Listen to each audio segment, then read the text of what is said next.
నేను తెలుపబోయే వాక్యములు బాగుగా ఆలకించండి. ఔరవ వృత్తి సగపు జనసందటికి నెల్ల ముక్కురంపములతోన నిలదీసి ఇరుపార్యములు దూతలు ఇరువైపుల నిలబడే ఆదిరెడ్డి తల్లి నీలమ్మ గారు ఇరుపార్యములు దూతలు ఇరువైపుల నిలబడే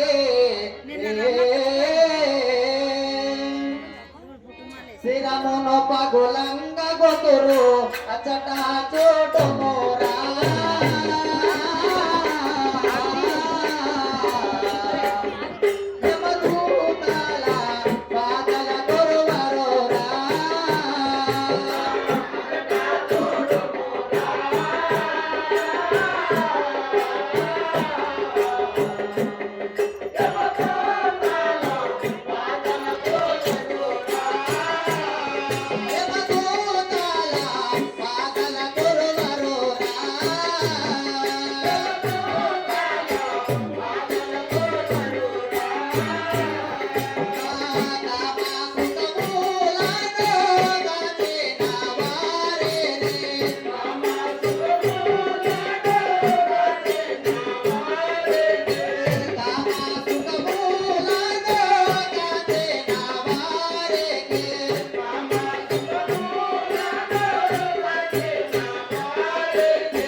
నేను తెలుపబోయే వాక్యములు బాగుగా ఆలకించండి.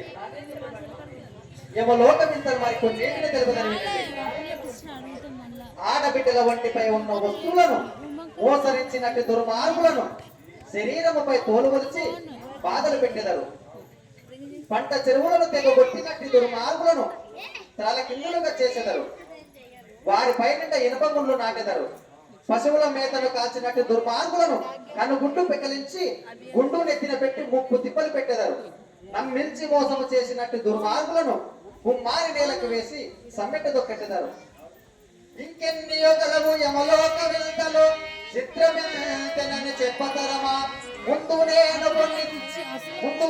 కొన్ని పొంద చెప్పి తిననొచ్చు. ఆయన ఆదిరెడ్డి తల్లి నీలమ్మ గారు ముందు నేను కొన్ని పొంద చెప్పి తిననొచ్చు.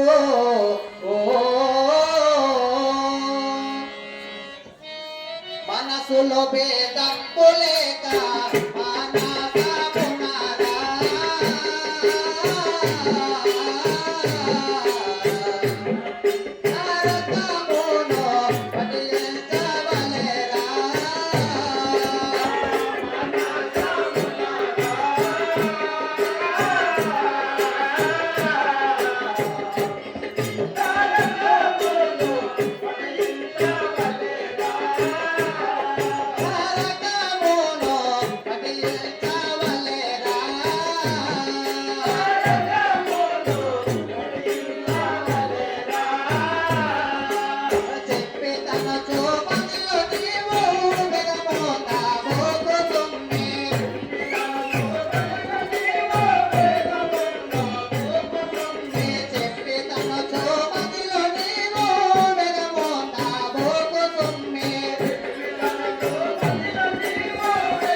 నేను తెలుపబోయే వాక్యములు బాగుగా ఆలకించండి.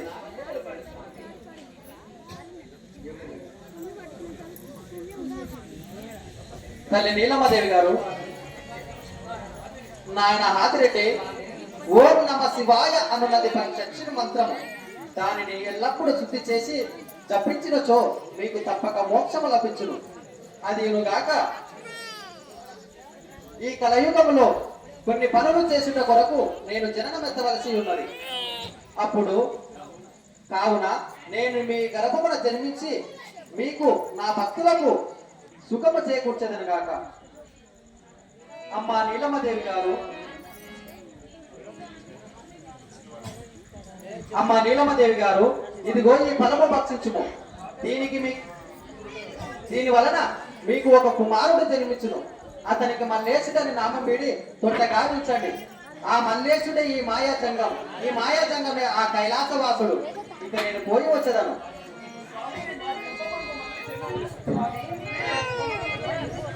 అమ్మా, నీకు శీఘ్రమే సుపుత్ర ప్రాప్తిరస్తు.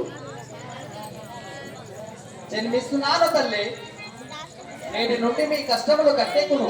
జై బోలో మనకు జన్మనిచ్చిన తల్లిదండ్రులకు, చంద్రయ్య గారికి